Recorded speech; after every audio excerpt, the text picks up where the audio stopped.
Assalamualaikum warahmatullahi wabarakatuh. Perkenalkan, nama saya Pasma Zahra dengan akhiran NIM 022.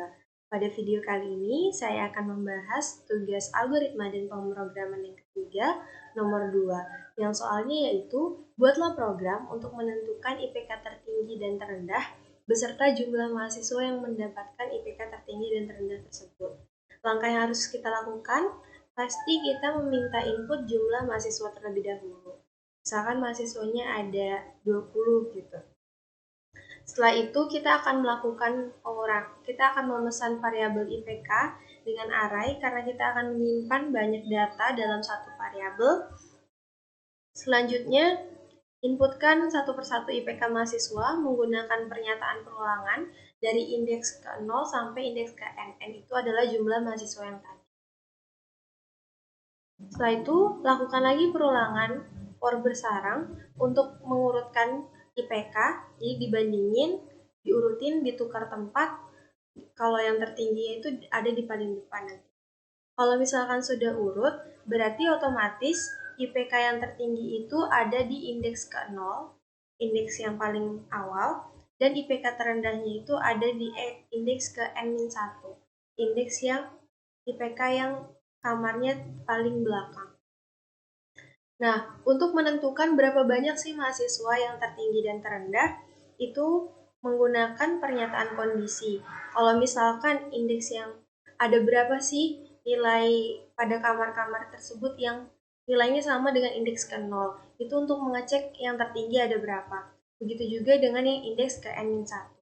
Coba kita lihat programnya. Include IAStream untuk memanggil file header untuk memanggil sintaks in, cout, dan inline. Di sini tidak menggunakan string.h karena kita tidak menggunakan fungsi strlen.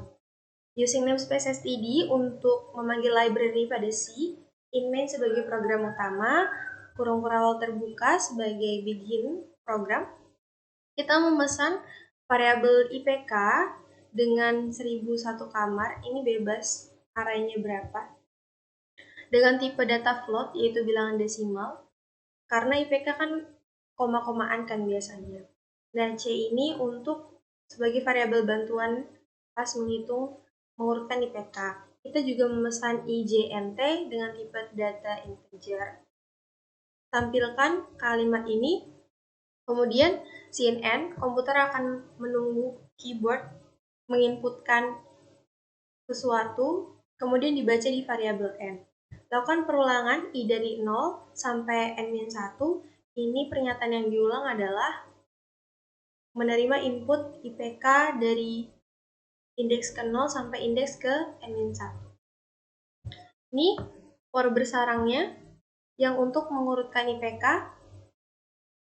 Pertama I-nya 0, terus J-nya itu I plus 1. Nah, I-nya karena I-nya 0 berarti dia berakhir di N-2, kamar kedua terakhir. Nah, yang for J dalamnya dia tuh selesainya di kamar yang terakhir. Setelah itu bandingkan pernyataan kondisi, apakah yang ke I itu lebih kecil dari yang ke J? Jika iya, jika lebih kecil kan kita mau ngurutin dari yang terbesar. Kalau yang di depannya itu lebih kecil, kita akan menukarkan IPK antar indeks kamar itu dengan sintaks ini. C di sini tadi yang kita deklarasikan itu untuk bantuan menukarkan variabel. Setelah itu kita akan cout tampilkan IPK tertinggi. Otomatis IPK-nya tertinggi itu karena udah diurutkan berarti yang indeks ke 0. Nah, ini T sama dengan 1. Ini sebagai pembantu aja. Jadi misalkan IPK tertingginya itu indeks ke 0 kan. Nah, kita akan mengecek mulai dari indeks ke 1 sampai berikutnya. Apakah ada yang sama dengan indeks ke 0? Otomatis indeks ke 0 ini sudah termasuk ke udah sebagai satu orang yang dihitung gitu. Makanya kita ngeceknya T awalnya sama dengan 1. Kalau setelahnya ada lagi, berarti T yang tadi ditambahkan dengan 1 gitu. Lakukan perulangan dari I-nya 1. Ini ngecek yang tertinggi ada berapa. Apakah IPK ke I-nya itu ada yang sama dengan IPK ke 0? Kalau ada, maka jumlahkan T tambah 1. Nah, tadi kan T-nya itu udah diiniin ya, udah dipakai, udah berubah-ubah nilainya. Maka di sini deklarasikan ulang Deklarasikan ulang, tapi sebelumnya ditampilkan dulu nilai T yang tertingginya. Deklarasikan ulang untuk menghitung yang terendahnya. Prosesnya sama. Coba kita run programnya.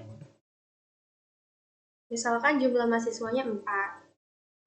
3,4, 3,9, 3,9, 3,4. Nah, seharusnya output yang keluar itu ini. Tertingginya 3,9 sebanyak 2 orang, terendahnya itu 3,4 sebanyak 2 orang. 3,9 2 orang, 3,4 2 orang. Itu tadi tugas 3 nomor 2. Terima kasih.